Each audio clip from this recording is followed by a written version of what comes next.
Hello, my name is Craig. As you work your way back to your seats, I just want to pose a question for you.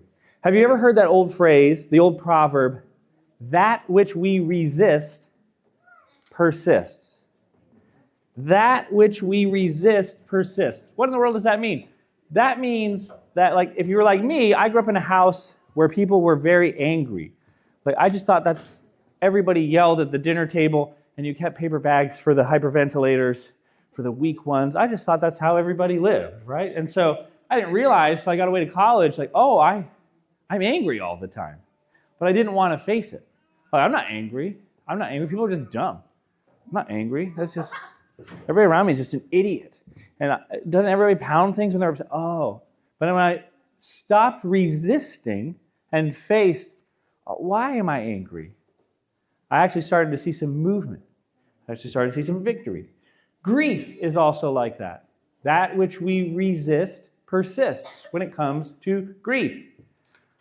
We recently had a death in my family, my extended family, and I was talking to a family member, and they're like, I'm not sad. I'm not sad. I don't care.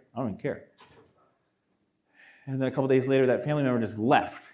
And it's like, I thought, oh no. That which we resist persists. Grief has an agenda of its own. If we resist grief, we don't actually deal with grief. When we don't face things, they stay powerful. Their power grows underneath the surface, and we don't experience life. A lot of us think that by resisting, we are avoiding paying the cost of things. But what we don't realize is that resistance actually puts us on a payment plan. Resistance is really expensive. And so the question then becomes that we need to just ask ourselves, what is it that I'm resisting?